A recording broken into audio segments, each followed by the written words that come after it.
This is really important to me, and this is my first time, as I believe I'm the only one here that's representing early childhood. So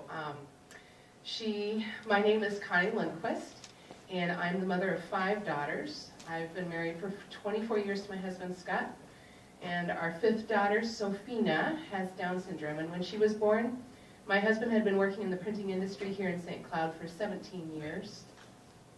When our Sophina was 7 days old, my husband walked down the stairs of our house in the middle of the day to let me know that he had been laid off from his job. The next 6 months are a blur. Our Sophina's medical history is impressive.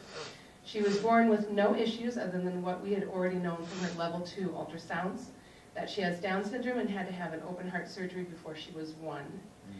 But then when we were ready to leave the hospital, our doctors were concerned about a few things, so we went to the NICU, which is the neonatal ICU, instead of going home. We went home with gadgets to help her, and that time period is when Scott got laid off.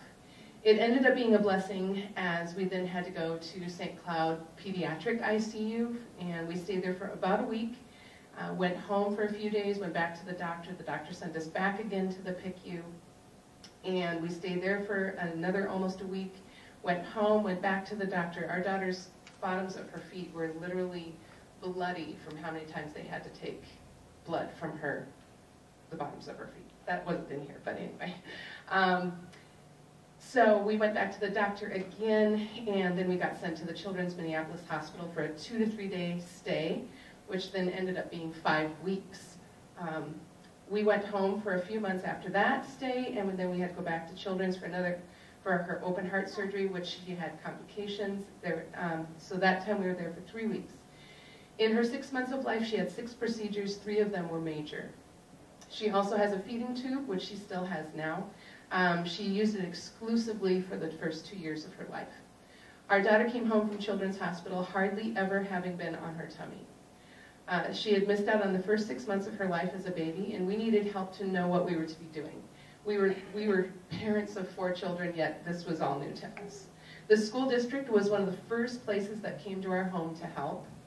The district was able to give us information and allowed us to use toys that we'd be able to use for short times. They were highly valuable for our daughter's growth, both mental and physical, and we didn't have to buy them, but we could use them for that time period when she needed them. Even though some of those toys were very well used and they were useful and needed. Even though we had 4 other daughters and we were experienced parents, our Sophina needed things that we did not have, and one of those was early education. Teresa, the lady from our district, would not be able to come through that first whole flu season, as our daughter was a child who had very low immune system, so we couldn't take that risk. But it's now been over 2 years, as our daughter will be 2 years, 9 months old tomorrow.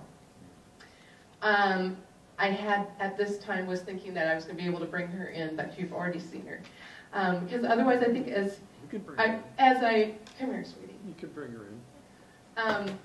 I was writing that I have a feeling that in the image of your mind that you would have been seeing this child who was like totally laying there and doing nothing, and I was like, that's just so not her. She has such a personality, as you can tell, and that's who she is to us. Precious, precious, bleach, white-haired, blonde-haired, blue-eyed, adorable little girl who'd melt your heart in a minute.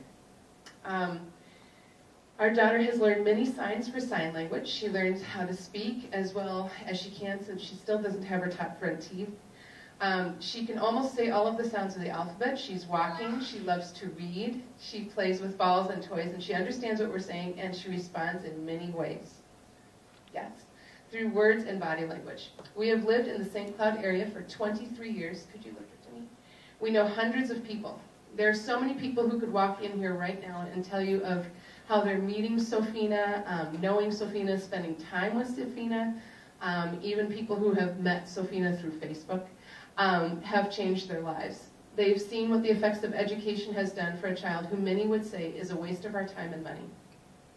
Our daughter has learned amazingly with the help of our district. When Teresa comes now to our house, our Sophina is so full of excitement because Teresa brings new therapy toys each week. She brings them in a bag and a see-through box container, and Teresa has Sophina walk to the bag to pick which therapy toy she wants to play with. Sofina's face is so full of anticipation as she touches and feels and contemplates which item to choose. She definitely has her favorites too. There's a whole team who come intermittently. They're amazed when they see how far she's come. We have speech, occupational therapy, physical therapists who may come once or twice a month. And then Teresa comes once a week, and they all work to help us as parents be able to know what to do with Sofina. The way that Sofina has changed our lives, well, they are countless, and it would take me, you'd be sleeping by the time I'd be done. But the biggest one is that in 8 days, we are leaving the country, and we're going to Eastern Europe to meet our son, Ethan. So he's the little boy in that picture. He is 15 days older. No, on the table there. Yep. He's 15 days older than Sofina. That was not planned. What was planned was that he has Down syndrome. In his country in Eastern Europe and the other countries there are thousands of children wasting away in orphanages where whole nations believe that that's where they should be. They don't know that they actually can be the way that children can be that have Down syndrome. The governments there do not spend money on these children.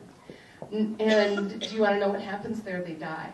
And I've already seen in this short time that I've been a part of Risa's Rainbow, which is a Down syndrome advocacy site that many have.